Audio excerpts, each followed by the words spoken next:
بسم اللہ الرحمن الرحیم. السلام علیکم ویورز, میں ہوں حیدر حیات خان. ملک کی سیاست میں حالات بڑی تیزی سے تبدیل ہو رہے ہیں. اس وقت ہم دیکھیں تو وفاق میں دو بڑی پولیٹیکل پارٹیز اس وقت کولیشن میں ہیں. ویسے تو بہت زیادہ جماعتیں اس وقت جو کولیشن میں وفاق میں موجود ہیں, لیکن بڑی دو پولیٹیکل پارٹیز پاکستان مسلم لیگ نواز اور پاکستان پیپلز پارٹی ہیں. پاکستان تحریک انصاف اس وقت زیر آتاب ہے اور نو ڈاؤٹ اربن ایریاز میں پاکستان تحریک انصاف ایک بڑا ووٹ بینک بھی کیری کرتی ہے. یہ سال انتخابات کا سال نظر آ رہا ہے. اگلی حکومت کس پولیٹیکل پارٹی کی ہو سکتی ہے؟ کون سی پولیٹیکل پارٹی اگلے الیکشنز میں لیڈنگ پوزیشن میں ہو سکتی ہے؟ آج کے پروگرام میں اس کو ڈسکس کریں گے. پھر کرنٹ سینیریو میں یہ جو دو بڑی پولیٹیکل پارٹیز جو میں نے آغاز میں بھی کہا کہ جو اس کولیشن میں موجود ہیں گورنمنٹ کے اندر, پیپلز پارٹی اور مسلم لیگ نواز, یہ ماضی میں بڑے رائیولز رہے ہیں, ایک دوسرے کے خلاف الیکشنز کنٹیسٹ کرتے رہے ہیں. اب ان الیکشنز کے بعد جو اب ہونے جا رہے ہیں, ان الیکشنز کے بعد یہ دو بڑی پولیٹیکل پارٹیز کہاں پر کھڑی ہوں گی؟ کیا کوئی اتحاد ہونے جا رہا ہے الیکشنز کو لے کر؟ اتحاد کے بغیر پاکستان پیپلز پارٹی اور مسلم لیگ نواز کی پوزیشن کیا ہو سکتی ہے اگر ہم پاکستان تحریک انصاف کے ووٹ بینک کو سامنے رکھیں؟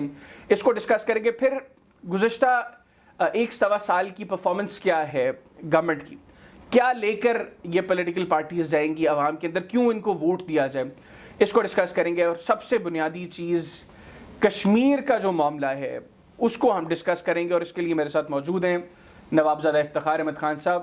نوابزادہ صاحب اسٹیٹ منسٹر ہیں کشمیر اینڈ گلگت بلتستان افیئرس کے. نوابزادہ صاحب بہت شکریہ آپ کے وقت کا. السلام علیکم. وعلیکم السلام. کیسے مزاج ہیں؟ خیریت سے؟ ہم ٹھیک ٹھاک. نوابزادہ صاحب سب سے پہلے تو چونکہ سیاست بڑا ہاٹ ٹاپک ہے تو ہم سیاست سے ہی پروگرام کا آغاز کریں گے. بڑی باتیں ہو رہی ہیں کہ دبئی میں میٹنگز ہوئی ہیں زرداری صاحب کی اور نواز شریف صاحب کی, اور اس کے اندر پیپلز پارٹی نے پنجاب سے کچھ حلقوں کی قربانی مانگی ہے مسلم لیگ نواز سے. میں نام لے دیتا ہوں, قمرالزمان کائرہ صاحب, راجہ پرویز اشرف صاحب, گیلانیز کے 2 حلقے اور ندیم افضل چاند صاحب کے حلقہ. ان حلقوں کے حوالے سے باتیں ہو رہی ہیں کہ پیپلز پارٹی چاہتی ہے کہ مسلم لیگ نواز ان حلقوں میں ان کو سپورٹ کرے. دیکھیں, جہاں تک صدر زرداری صاحب کی میاں نواز شریف صاحب سے ملاقات کا ہے تو میرا خیال ہے یہ ملاقات جو تھی اس میں تیسرا کوئی آدمی نہیں تھا بیچ میں. زرداری صاحب اور میاں صاحب کے درمیان ملاقات تھی. باقی سارے جو ہیں نا یہ اندازے ہیں مختلف چینلز اینکرز کی طرف سے کہ جی یہ بات ہوئی یہ بات ہوئی, جبکہ حقائق کا میرا خیال ہے اس سے کوئی تعلق نہیں. جب تک کہ میاں نواز شریف صاحب یا صدر زرداری صاحب اس بارے میں نہ بتائیں کہ ان کے درمیان کیا باتیں ہوئی ہیں. ویسے پاسبلی یہ باتیں ہو سکتی ہیں نا, مطلب اگر آپ سارے اندازے ہیں نا جو جی ہے تو ڈیفینیٹلی اندازے ہیں. آپ کیا سمجھتے ہیں ویسے؟ چلے راجہ پرویز اشرف صاحب تو ایک بڑی الیکشن جیت کر وہ 2018 میں آئے. قمرالزمان کائرہ صاحب پیپلز پارٹی کا ایک بڑا فیس ہیں. کائرہ صاحب الیکشن لوز کر گئے. گیلانیز نے بائی الیکشن ایک ون کیا, وہ بھی مسلم لیگ نواز کی سپورٹ کے ساتھ. ندیم افضل چاند صاحب تو چلیں 2018 میں پیپلز پارٹی کا حصہ نہیں تھے, لیکن اگر وہ پیپلز پارٹی کے ٹکٹ سے الیکشن کنٹیسٹ کرتے ہیں تو سو فار لگ نہیں رہا کہ وہ کوئی وننگ پوزیشن پہ ہیں. تو آپ کو لگتا ہے کہ ویسے کچھ ضرورت ہے پیپلز پارٹی کو سیٹ ایڈجسٹمنٹ کی مسلم لیگ نواز کے ساتھ پنجاب میں؟ نہیں, میری اپنی یہ لیڈرشپ کا فیصلہ ہے کہ وہ کیا کرتی ہے. میرا اپنا جو ہے اس کا بارے میں رائے, میں اس چیز کے حق میں نہیں ہوں. چاہتا ہوں کہ ہم سولو الیکشن کنٹیسٹ کرنا چاہیے. ہم چاہتے ہیں کہ ہم اپنے تیر کے نشان پہ الیکشن لڑیں. پیپلز پارٹی کی اپنی ایک پہچان ہے, پیپلز پارٹی کی جمہوریت کے لیے قربانی ہے, پیپلز پارٹی کی لیڈرشپ کا چاہے بھٹو صاحب ہوں, محترمہ شہید ہوں, یا آصف علی زرداری صاحب ہیں, یا بلاول صاحب کا جس طریقے سے وہ ہے, تو پیپلز پارٹی کی اپنی ایک پہچان ہے اور پیپلز پارٹی کا اپنا ایک ووٹ بینک ہے, اور پیپلز پارٹی ایک سوچ رکھتی ہے, ایک نظریہ ہے. تو پیپلز پارٹی اپنے پلیٹ فارم سے لڑے تو میرے خیال ہے سب سے بہتر رہے. اچھا, آپ کی جو سائڈ ہے, مطلب اگر میں آپ کی اسپیسیفکلی آپ کے حلقے کی بات کروں تو نو ڈاؤٹ آپ نے چونکہ پچھلے 1 سوا سال کے اندر حلقے میں ڈیولپمنٹ بھی بہت کروائی. پھر آپ کی ایک فیملی کی ایک لیگیسی ہے حلقے میں. اگر میں غلط نہیں ہوں تو پاکستان کے مارج وجود میں آنے سے لے کر اب تک آپ کی فیملی نے شاید کوئی الیکشن لوز نہیں کی. ایک الیکشن کے علاوہ آپ کی فیملی نے کہ وہاں پہ میجورٹی الیکشنز ون کی ہیں. آپ کے پاس میجورٹی اس حلقے کی جو کامیابی ہے وہ آپ کی فیملی کے پاس رہی ہے. آپ کا حلقہ کمفرٹیبل ہے, مخدومس کے حلقے کمفرٹیبل ہیں. اگر آپ جیسے جیسے آپ سینٹرل کی طرف آتے جاتے ہیں پنجاب میں, تو پیپلز پارٹی کی پوزیشن ہمیں اتنی مضبوط نظر نہیں آتی. اکا دکا حلقوں میں وہاں پہ بھی پرسنالٹیز کے ووٹس زیادہ ہیں پیپلز پارٹی کے کمپیریزن میں. تو پھر اکیلے تیر کے نشان پر پیپلز پارٹی کس طرح پنجاب سے جو ہے وہ اچھی سیٹس نکالنے میں کامیاب ہو سکتی ہے؟ دیکھیں, میں آپ کو گزارش کروں, جہاں تک ہے ساؤتھ پنجاب کی بات, تو بے شک آپ 18 کا رزلٹ دیکھ لیں, اس میں بہت ساری سیٹیں ہیں, تقریباً 12-13 سیٹیں جو ہم نے 5-6 جیتیں. اس کے علاوہ 12-13 سیٹیں ایسی ہیں جہاں پہ ہم رنر اپ ہیں پی ٹی آئی کے بعد. سارا وہ ایک ماحول تھا جس حساب سے وہ الیکشن ہوا. ہم نے 92 لیے, انہوں نے اگلے کو 94 دے کے جتوا دیا. ہم نے 87,000 لیے, انہوں نے 88 کر کے جتوا دیا. تو اس طریقے سے وہ ایک ہوا. تو 12-13 سیٹیں ایسی ہیں جس پہ ہم رنر اپ ہیں, اور نون لیگ ہمارے سے کہیں پیچھے ہے.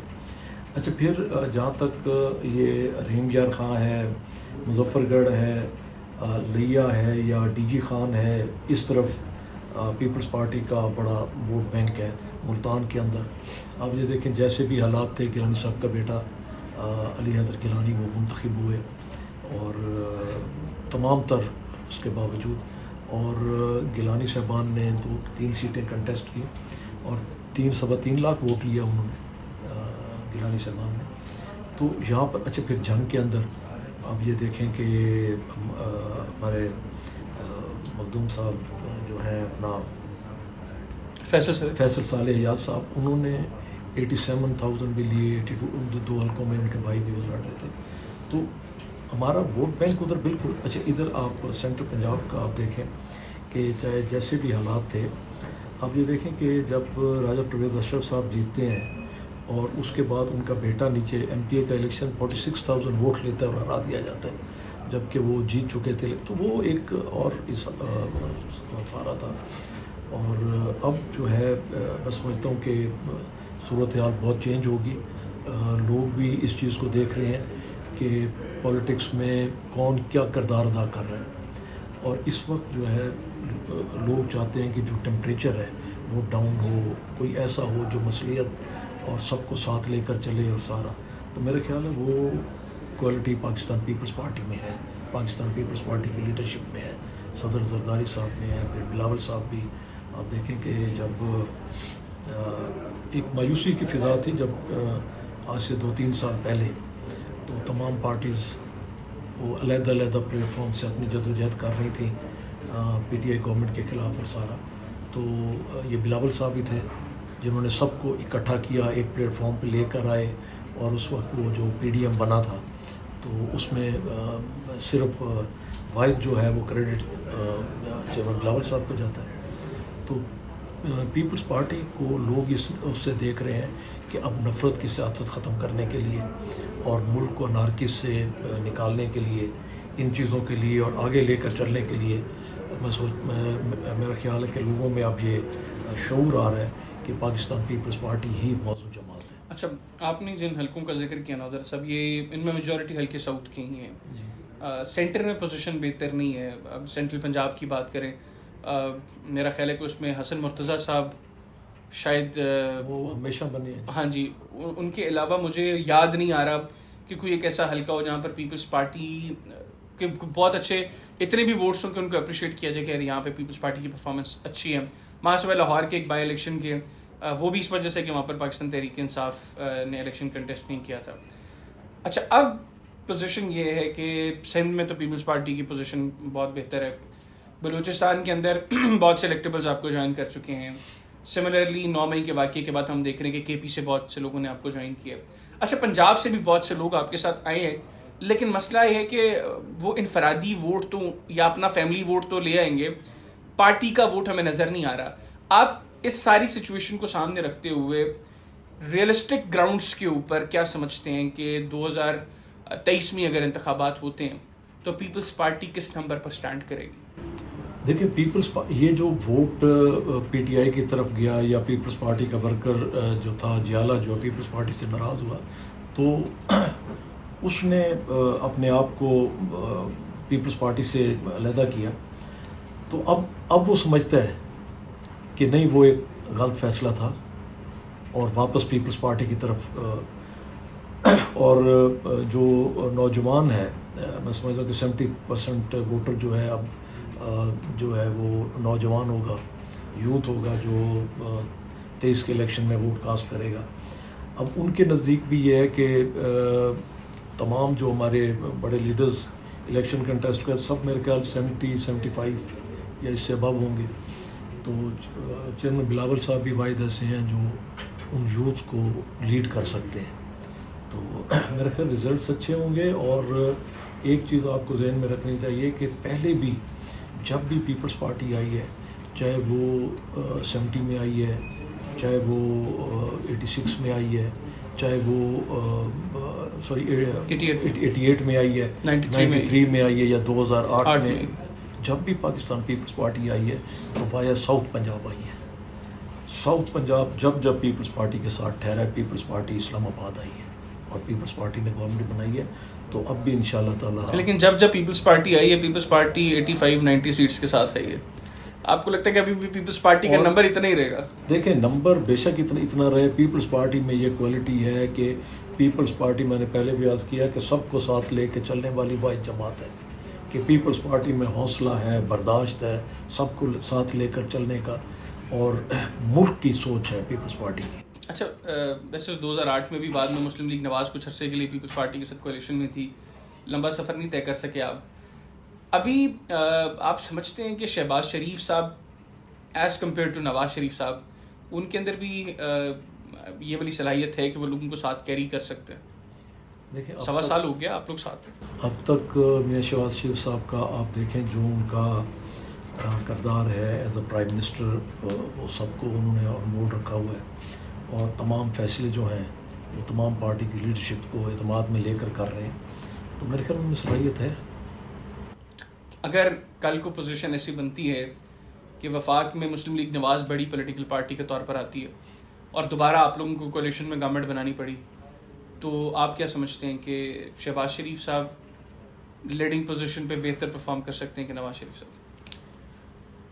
دیکھیں میرا خیال ہے کہ جن بڑے گمبھیر مسائل میں ملک پھنسا ہوا ہے, معاشی اور باقی جو ہے پولیٹیکل, اتنے زیادہ نفرتیں اور اتنا زیادہ حالات خراب ہیں کہ کسی ایک پارٹی میں وہ نہیں ہے کہ کوئی پارٹی اکیلا اسے نکال سکے ان کرائسس سے. تو ظاہر ہے کہ تمام پارٹیز کو مل بیٹھ کر الیکشنز کے بعد بھی ایک ساتھ کولیشن گورنمنٹ ہوگی, اور جس طرح چارٹر آف ڈیموکریسی ہوا تھا اسی طرح چارٹر آف اکنامکس ہوگا, تو پھر ہی جا کے ہم اس سے نکلیں گے. تو میرا اپنا خیال ہے کہ ابھی 1-2 ٹینیور اور تمام کو ساتھ مل کر چلنا چاہیے تاکہ ملک کو کرائسس سے نکالا جا سکے. اس کا مطلب ہے کہ پیپلز پارٹی اور مسلم لیگ نواز, آپ لوگوں کا پلان ہے وہ جو آپ لوگ پی ٹی آئی کے اوپر بلیم کرتے تھے کہ P T I for 10 years, وہ 10 ایئر پروجیکٹ اب آپ لوگوں کا ہے کہ بس اب 10 سال ہم لوگوں نے کم از کم رہنا ہے؟ نہیں, ہمارا مطلب for any sake, for sake of politics اور for sake of country, for any sake. دیکھیں پالیٹکس میں نواز صاحب فرمایا کرتے تھے کہ کوئی بات حرف آخر نہیں ہے. کل کے مخالف آج آپ کے دوست ہو سکتے ہیں, آج کے آپ کے دوست کل مخالف ہو سکتے ہیں. اچھا, یہ آپ کی بات کاٹ رہا ہوں ذرا صاحب, یہ پالیٹکس کی حد تک تو ٹھیک ہے, ویسے آپ سمجھتے ہیں کہ اس کا تو نقصان نہیں ہوا پاکستان کو کہ آج ایک سیاسی مخالف کے خلاف آپ نے باتیں کر کے قوم کو اس طرف کھڑا کر دیا کہ یار یہ صحیح شخص نہیں ہے, کل کو آپ اس سے ہاتھ ملا لیں تو اس کے سارے پاپ دھل جائیں؟ مطلب ہم نے لانڈریز نہیں لگائی ہوئی. دیکھیں کسی کے ساتھ ذاتی جنگ یا لڑائی تو نہیں ہوتی. بات ہے کہ اگر کوئی آپ کی اس کے اوپر آتا ہے اور آپ کا سوچ اور اس کے ساتھ وہ مل کے چلنا چاہتا ہے تو ویل اینڈ گڈ. لیکن اگر آج ایک شخص نے ملک کو لوٹا ہے تو اس سے بڑا ملک دشمن کوئی نہیں ہو سکتا. آج ایک شخص کے اوپر الزام ہے کہ یہ ملک کو لوٹ رہا ہے, کل کو وہ آپ کا دوست ہے تو آپ تو پھر ملک لوٹنے والے کو, ملک دشمن کو اپنا دوست بنا رہے ہیں. دیکھیں اس کے لیے نیب ہے, عدالتیں ہیں, یہ فیصلے انہوں نے کرنے ہیں. اگر ہم یہ فیصلے کرنے لگ گئے پولیٹیکل پارٹیز تو چھوڑیں گے کسی کو نہیں, تو میرے خیال ہے پھر تو ایک خانہ جنگی ٹائپ ہو جائے گی. تو آج ایک پولیٹیکل پارٹی زیر عتاب ہے, ان کے خلاف اگر کچھ ہو رہا ہے یا کچھ بھی ہو رہا ہے ان کے ساتھ, وہ ادارے کر رہے ہیں, یا آپ سمجھتے ہیں کہ جتنا گرل کیا جا رہا ہے اس میں ایک بڑا رول پولیٹیکل پارٹیز کا بھی ہے؟ آپ سمجھتے ہیں کہ پاکستان پیپلز پارٹی سے بھی زیادہ کوئی عطاب میں رہا ہے؟ پیپلز پارٹی نے تو بہت کو پھانسی لگا دی گئی، جس کی لیڈرشپ کو شہید کر دیا گیا، جس کے لوگوں کو ورکرز کو پھانسیاں دی گئیں، جنہیں کوڑے مارے گئے، جنہیں ملک بدر کیا گیا، ملک بدر کیا گیا، اور ہزاروں کی طرح اس سے بڑا بھی کسی کے ساتھ ہو سکتا ہے. مگر ملک قوم کے لیے پیپلز پارٹی نے پھر وہی نعرہ لگایا کہ پاکستان کھپے. پھر پیپلز پارٹی آج سپورٹ کر رہی ہے جو کچھ پیپلز پارٹی کے ساتھ ہوا، اگر ایز اٹ از وہی نہیں تو کچھ تو ہو رہا ہے نا آج. دیکھیں پیپلز پارٹی کی تو کوشش رہی ہے کہ سب کو، ہم تو اس وقت بھی جب خان صاحب اس قسم کی حرکتیں کر رہے تھے، وکٹمائزیشن ہو رہی تھی، باقی سارا، آپ صدر زرداری صاحب کی اگر دیکھیں سوشل میڈیا پہ بھی بڑی وہ وائرل ہیں ان کی اسپیچز جو انہوں نے اسمبلی میں کی. انہوں نے کہا تھا آپ ہمارے پرائم منسٹر ہیں، آپ کے ہر کام کو ہم سپورٹ کریں گے. اور دوسرا انہوں نے کہا کہ ہم بھگتے رہتے ہیں، ہم نے یہ سب چیزیں بھگتی ہوئی ہیں، ہمیں آپ کی فکر ہے کہ جب آپ کے ساتھ آپ کیا کریں گے، آپ فیس نہیں کر سکتے، آپ فیس نہیں کر سکتے. ہمیں تو اس وقت بھی ان کی فکر تھی، ہمیں تو آج بھی ان کی فکر ہے کہ یہ صحیح راست پر آئیں، پولیٹیکل اس کے اندر شامل ہوں، اور اس وقت جو کرائسس ہے ملک کا اس میں اپنے آپ کو شامل کریں اور ڈسکنیکٹ کریں آپ اپنے آپ کو یہ دہشت گردی، تخریب کاری اور قومی جو اثاثے ہیں ان کے اوپر حملے یا اداروں پر حملے وغیرہ، اس سے اپنے آپ کو علیحدہ کریں. ہم تو آج بھی کہتے ہیں. آپ سمجھتے ہیں کہ اگر وہ ایسا کر لیتے ہیں، ویسے وہ تو کہہ رہے ہیں کہ ہم تو تیار ہیں، کوئی ہمارے ساتھ بیٹھ کے مذاکرات کے لیے تیار نہیں، جب تک وہ کنڈیم نہیں کریں گے. کنڈیم تو کیا نا انہوں نے. کنڈیم کس طرح کیا؟ انہوں نے یہ چیز مانی کہ ان کے ورکرز وہ سارے تھے، اور انہوں نے غلطی معافی مانگی قوم سے کہ میں نے جو ذہن تیار کیا تھا. اگر تو وہ یہ کہہ دیں گے تو پھر تو آپ کہیں گے دیکھیں انہوں نے تو کر دیا، اب تو ان کو سزا ملنی چاہیے. اگر دیکھیں اگر کوئی معافی مانگتا ہے اور اپنی غلطی کا احساس کرتا ہے تو میرے خیال ہے اسے پھر اس میں آنا چاہیے. نواب زرا صاحب 5 جولائی ابھی گزرا ہے اور ہم دیکھ رہے ہیں کہ مختلف ٹی وی چینلز کے اوپر بڑی باتیں ہو رہی ہیں کہ بھٹو صاحب کا جو تختہ الٹا کیا اس میں پی این اے کا بڑا رول تھا، اور چونکہ لیڈنگ پوزیشن پہ نوابزادہ نصر اللہ صاحب رہے ہیں، آپ نے اس سارے پروسیس کو بڑا قریب سے دیکھا ہے، ہوا کیا تھا؟ دیکھیں وہ جب پی این اے اور پیپلز پارٹی کے درمیان مذاکرات ہو رہے تھے تو اس وقت تقریباً مذاکرات کامیاب ہو چکے تھے، اور جس شام کو جب رات کو یہ مارشل لا لگایا گیا تو شام کو نوازر صاحب کی پریس کانفرنس تھی اور ان کے ساتھ باقی جو پی این اے کی لیڈرشپ تھی، اس میں انہوں نے کلیئر کہا کہ جی مذاکرات ہمارے قوم کو خوشخبری دی، کہ مبارکباد دی کہ مذاکرات کامیاب ہو گئے. اور صبح حفیظ پیرزادہ صاحب اور جو ہماری طرف پروفیسر غفور صاحب وہ پریس کانفرنس ایک ہوگا، جوائنٹ پریس کانفرنس ہوگی، اس سے پہلے وہ اس کے اوپر دستخط کریں گے جو باتیں طے ہو گئی ہیں ساری. تو بلا جواز رات کو مارشل لا لگا دیا گیا. اب جب ساری پریس کو روک دیا گیا کہ وہ نواز صاحب والی پریس کانفرنس نہیں چھپے گی تمام، تو چراغ تلے اندھیرا پاکستان ٹائمز کو کہنا بھول گئی. اب 6 تاریخ کو پاکستان ٹائمز کی ہیڈ لائنز تھیں نواز صاحب کی وہ پریس کانفرنس کی کہ قوم کو مبارک ہو، اور پی این اے اور پیپلز پارٹی کے درمیان ایگریمنٹ ہو گیا اور صبح یہ وہ ہوگا سارا. تو یہ ایک، اور ان دنوں میں جب نواز صاحب اریسٹ تھے انہوں نے جیل سے بھی ایک میسج بھیجا تھا جب یہ باتیں ہو رہی تھیں کہ یہ بلا جواز مارشل لا ہے جو انہوں نے ضیاء الحق صاحب نے لگایا، جبکہ پی این اے اور پیپلز پارٹی کے درمیان مذاکرات کامیاب ہو چکے تھے. اچھا، اسی طرح آپ یہ دیکھیں کہ مختلف پروفیسر غفور صاحب نے بھی اور مولانا کوثر نیازی صاحب نے بھی اپنی کتاب میں، اور 1-2 ٹی وی چینلز پروگرام میں حفیظ پیرزادہ صاحب نے بھی، ایون بھٹو صاحب نے بھی ذکر کیا ہائی کورٹ لاہور کے اندر ایک واقعے کا، بڑا مشہور واقعہ ہوا کہ جب پی این اے اور پیپلز پارٹی کے درمیان مذاکرات ہو رہے تھے تو ایک سٹیج ایسی آئی کہ تمام باتیں فائنل ہو گئی، مگر ایک پوائنٹ پر اعتراض تھا، تحفظات تھے اس وقت کی جو آرمی چیف، اور انہیں اس نقطے پر بلوچستان سے فوجوں کو وڈرا کرنا، بیرکوں میں واپس بھیجنا. تو انہوں نے اپنا بھٹو صاحب نے اسے مناسب سمجھا کہ وہ خود آ کے اس بات کو ایکسپلین کریں. تو اس پر انہیں بھی تینوں آرمی چیف انہیں بھی بلا لیا گیا. اور مذاکرات کے دوران اب جب انہوں نے وہ باتیں پڑھنا شروع کیں اور فائل کو اور جس سٹائل سے جنرل ضیاء الحق صاحب نے تو سب وجہ سے سن رہے تھے، تو نواز صاحب نے ایک دم میز کو نوک کیا اور انہیں روکا. انہوں نے کہا یہ آپ کسی اسکول میں بچوں کو پڑھانے نہیں آئے، بیٹھے بند کریں اس فائل کو. اور وہاں پر ایک تھوڑی تلخی ہوئی تو بھٹو صاحب نے فوراً ہی چائے کا وقفہ کر دیا تاکہ مام، اور جب اٹھے تو نواز صاحب نے بھٹو صاحب سے کہا، میں نے کہا میں آپ کو بتا رہا ہوں ان کی باڈی لینگویج یہ اپنا طے کر چکے ہیں کچھ اور چیز،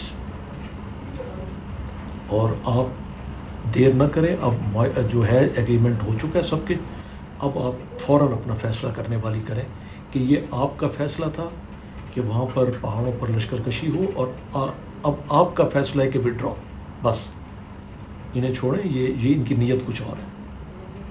تو آپ کو یاد ہوگا جب مولوی مشتاق نے یہ بات کی، جب بھٹو صاحب نے کہا کہ ان کی نیت تھی، تو انہوں نے کہا کہ بعد میں ہر کوئی کہتا ہے کہ کیا اس دوران بھی کبھی آپ کو یہ محسوس ہوا؟ تو پھر بھٹو صاحب نے یہی واقعہ کوٹ کیا کہ نصر اللہ صاحب نے مجھے جی بالکل. تو ہمارا تو جمہوریت کے ساتھ وہ رہا ہے، ہمارا کبھی کسی کے ساتھ. اور آپ یہ دیکھیں کہ بھٹو صاحب کے ساتھ چاہے وہ جیل میں بھی تھے، نواز صاحب کا ان سے رابطہ بھی رہتا تھا اور سارا. اور جب محترمہ بھی جا کے ملی تو نواز صاحب نے ان سے جب لاسٹ ملاقات جب تھی اس میں، تو انہوں نے بھی نواز صاحب کے بارے میں ہی انہوں نے کہا کہ جب بھی کبھی آپ نے کوئی مشورہ یہ کرا تو اچھا یہ میں بلکہ میں نے آپ سے ایک مرتبہ پہلے بھی ریکویسٹ کی تھی، مجھے یہ ایک مرتبہ واقعہ دوبارہ سنائیے گا.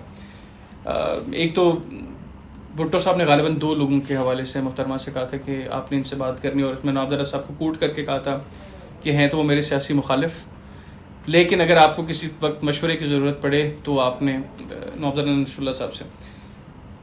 دوسرا ایک مرتبہ محترمہ کے ساتھ زرداری صاحب بھی نواب زرہ صاحب کے پاس آئے تھے اور غالباً گوڈو شوڈو کو ہاتھ لگایا تھا. جی یہ واقعہ خود زرداری صاحب نے ہمیں سنایا.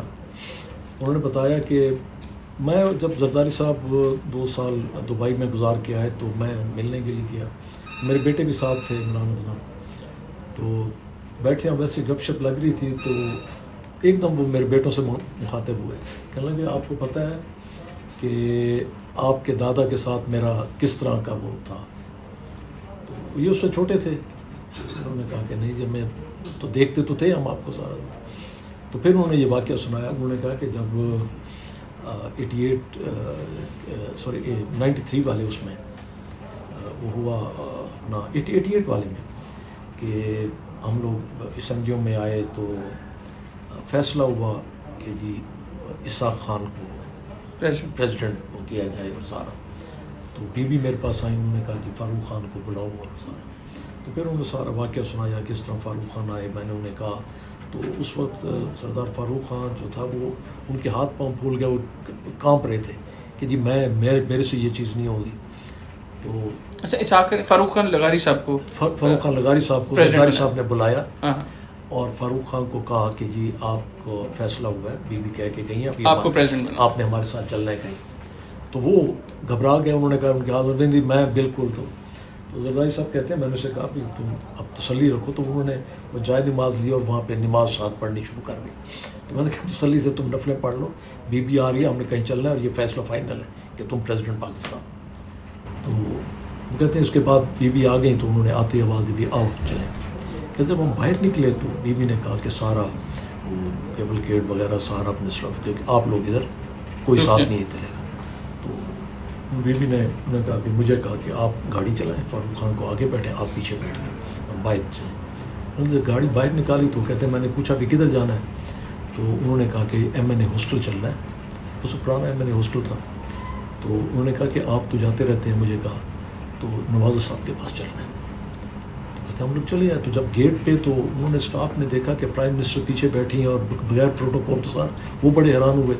تو ہم ادھر پہنچ گئے آگے نواز صاحب کے پاس. انہوں نے کہا رات کو محفل ہوتی تھی، شعراء کرام بھی ہوتے تھے، صحافی بھی پرانے، اور وہ گپ شپ، اور جسے وہ شام غریباں کا نام دیتے تھے، تو وہ بھرپا تھی. تو کہنے کہ میں نے دروازہ کھولا تو انہوں نے دیکھا تو مجھے آواز. انہوں نے کہا آؤ بھیا آج رات اتنی لیٹ آپ. تو ایک دم میں نے پورا دروازہ کھولا تو بی پیچھے.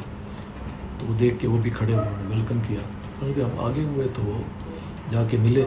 تو وہ کہتے میں ملنے کے ہاتھ ملانے کے بعد میں نیچے بیٹھ گیا. میں نے ان کے پاؤں پکڑ لیے.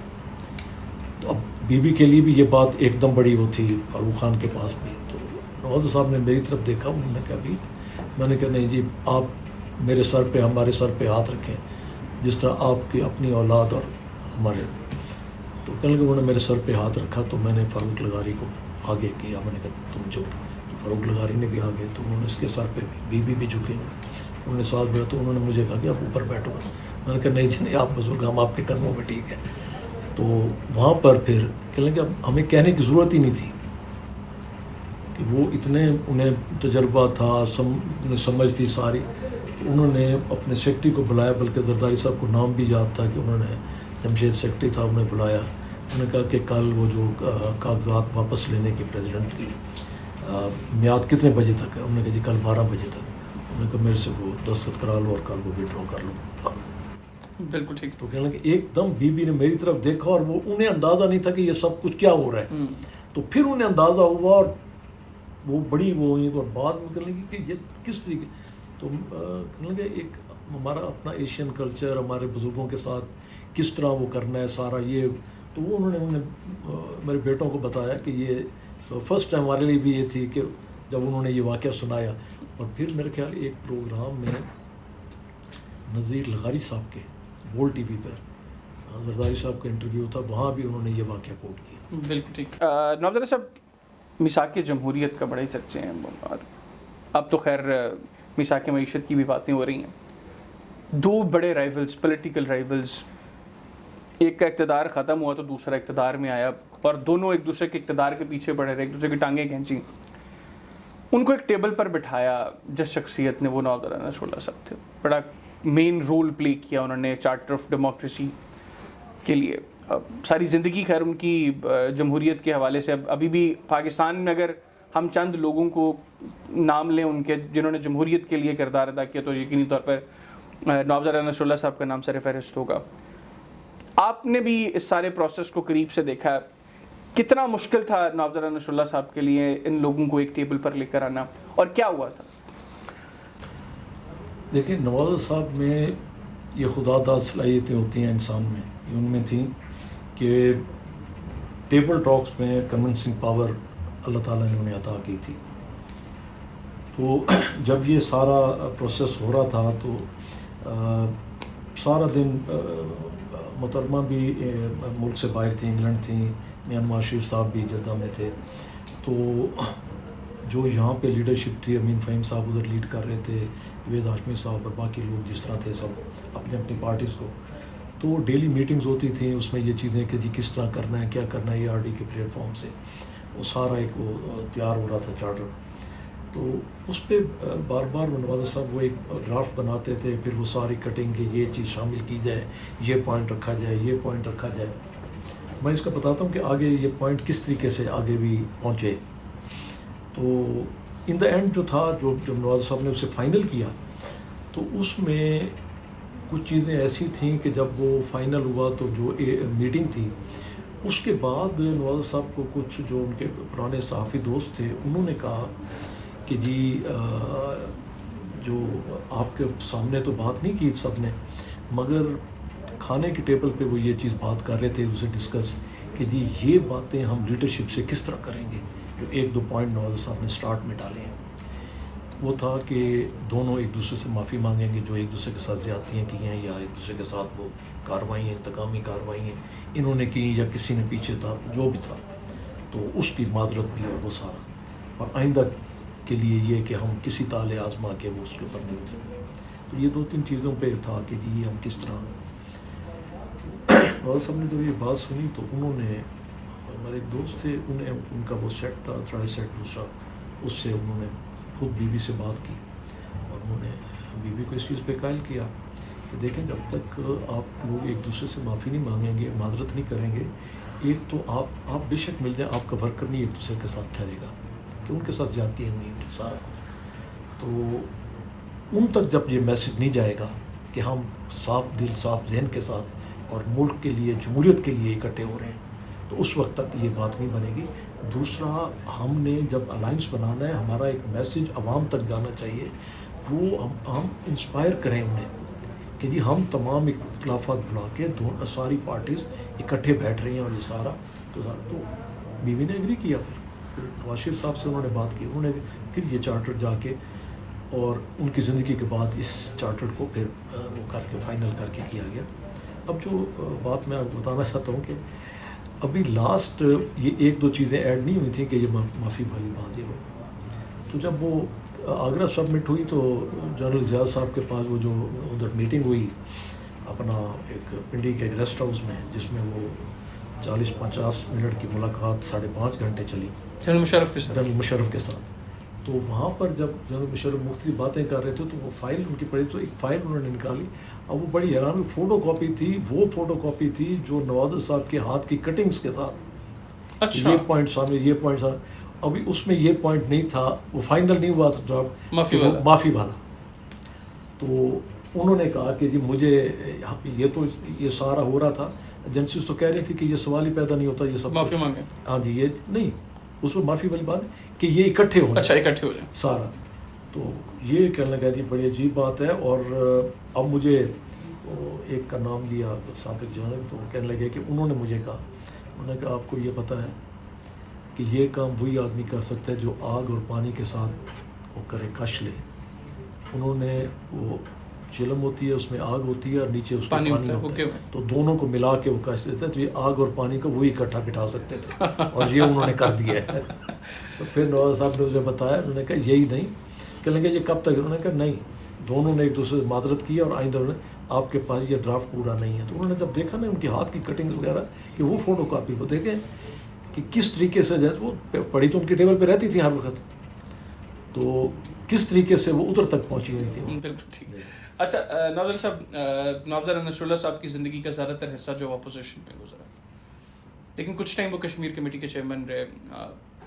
مجھے یاد پڑتا ہے, آپ سے تو نہیں لیکن میرے ایک ماموں فیصل محمود خان, ان کا نوابزر صاحب کے ساتھ ان کا بڑا پیار تھا. تو انہوں نے مجھے بتایا کہ ایک مرتبہ نوابزر صاحب کی مشاورت کے بغیر کچھ فیصلے کشمیر کے حوالے سے کیے گئے, تو نوابزر صاحب نے احتجاجاً کہا جی کہ میں مستعفی ہو رہا ہوں. پھر محترمہ نے میر وائز عمر فاروق صاحب سے اور ایک اور حریت رہنما غالباً گیلانی صاحب سے ریکویسٹ کی کہ وہ نواب زرہ صاحب کو کنونس کریں. تو نواب زرہ صاحب کو کنونس کیا گیا کہ وہ ریزائن نہ کریں. بہرحال آپ کی فیملی میں اب یہ لیگیسی اس طرح کہ نواب زرہ صاحب کشمیر کمیٹی کے چیئرمین رہے, آپ اسٹیٹ منسٹر ہیں کشمیر افیئرس کے, کشمیر پاکستان کی شاہراہ کے. آپ موجودہ سینیریو میں جس طرح بھارت کشمیریوں کے اوپر مظالم ڈھا رہا ہے, انٹرنیشنلی ان کی آواز کو دبایا جا رہا ہے, آپ کیا سوچ رکھتے ہیں اس وقت کشمیر کے حوالے سے, اور آپ کیا سمجھتے ہیں کہ اس وقت کرنٹ پوزیشن میں پاکستان کی کہاں کہاں غلطیاں رہی ہیں اور مستقبل کا کیا روڈ میپ ہونا چاہیے؟ جی بالکل, دیکھیں ایک تو میں یہ کلیئر کر دوں کہ جب پارٹیشن سے پہلے جو کشمیر کمیٹی تھی جس میں غلام عباس پریزیڈنٹ تھے کشمیری رہنما اور علامہ محمد اقبال اس کے جنرل سیکرٹری تھے, تو اسٹوڈنٹ لائف سے ہی اس وقت سے نواز صاحب بالکل. اور جب یہ بی بی نے کشمیر کمیٹی پاکستان میں بنائی, یہ پارلیمنٹ کی مشترکہ کمیٹی تھی, یہ صرف قومی اسمبلی کی نہیں, یہ واحد کمیٹی ہے جو سینٹ اور قومی اسمبلی کی مشترکہ کمیٹی. جی بالکل جی. تو یہ جب بنائی تو انہوں نے نواز صاحب کو یہ ٹاسک دیا کہ جی آپ, کیونکہ اس وقت برِ صغیر میں جو لائیو ممبر تھے وہ نواز صاحب ہی تھے, تو انہوں نے کہا جی آپ اسے وہ کر کے اور سارا وہ بھی نواز صاحب کی جو کمٹمنٹ تھی کشمیر کے ساتھ اس حوالے سے انہوں نے ایکسیپٹ کی اور وہ سارا لے کر چلے. اب جہاں پر آپ بتا رہے ہیں کہ وہ تھوڑی کوئی جو مس انڈرسٹینڈنگ وہ یہ تھی کہ جب تمام ملکوں کے ساتھ معاملات ہوئے اور وہ ہم نے ریزولوشن دوبارہ وہ پیش کرنا تھا, ٹیبل کرنا تھا قومی یو این او میں جی, تو اس وقت اس سے وہ جو ڈیٹ تھی اس سے وہ چینج کیا گیا.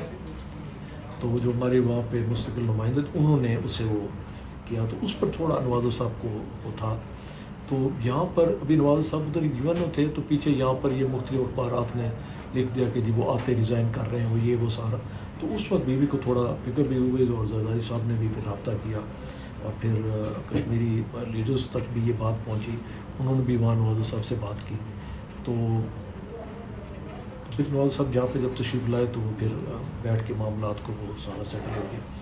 اچھا پھر اب جو صورت حال ہے کہ جی جہاں تک پیپلز پارٹی کا ہے اسٹانس، تو آپ یہ دیکھیں کہ پیپلز پارٹی کا تو منشور کا حصہ ہے کہ اپنا بھٹو صاحب نے تو منشور میں اس چیز کو اپنے شامل کیا پارٹی کے کہ ہمیں کشمیر کے اسٹرگل کے لیے اگر 1000 سال بھی جنگ کرنا پڑے تو ہم کریں گے، اور اسی چیز کو لے کر پھر محترمہ بھی آگے چلیں. اور پہلی جو اسلامک او آئی سی کی کانفرنس ہوئی کامسا بلانکا میں، نواز صاحب اس وقت کشمیر کمیٹی کے چیئرمین تھے، انہوں نے سارا ورک کیا اور بی بی نے لیڈ کیا اس کانفرنس میں. تو وہاں پر فرسٹ ٹائم تمام اسلامی ممالک نے اس پر متفقہ موقف اختیار کیا اور قرارداد پیش کی. تو یہ ایک چیز تھی پیپلز پارٹی کی جو اسٹرگل تھی. پھر جب یہ ٹائم آیا، جب یہ پچھلے 3-4 سال کا ٹینیور آیا خان صاحب کا، اس میں جو بہت بڑا ظلم کیا گیا کشمیری مجاہدین کے ساتھ، کشمیری شہداء کرام کے ساتھ، اور ان خواتین جن کی عصمت دری ہوئی، بچوں کا جو قتل عام، وہ جو ظلم زیادتی، اس کا جس طریقے سے امریکہ میں جا کر خان صاحب، مودی اور ٹرمپ نے وہ کیا، اور بعد میں بہت ساری چیزیں انفولڈ بھی ہوئیں، سب کے سامنے آئیں. اور پھر وہ ڈرامے بازی کہ جی 5 منٹ آدھا گھنٹہ جی باہر ٹھہر جاؤ، یہ کر لو وہ کر لو سارا. تو وہ ایک سارا جو تھا اس نے بڑا دھچکا لگایا کشمیر کاز کو، اور وہ جو انہوں نے 2 آرٹیکلز چینج کیے اس کے ساتھ سارا ہوا. اور اس کے بعد پھر یہ شہباز شریف صاحب کی گورنمنٹ آئی. تو آپ یہ دیکھیں کہ بلاول صاحب نے جب سے وزیر خارجہ بنے، جہاں بھی وہ گئے تمام ملکوں کے اندر، انہوں نے ہر جگہ پر کشمیر کاز کو اٹھایا.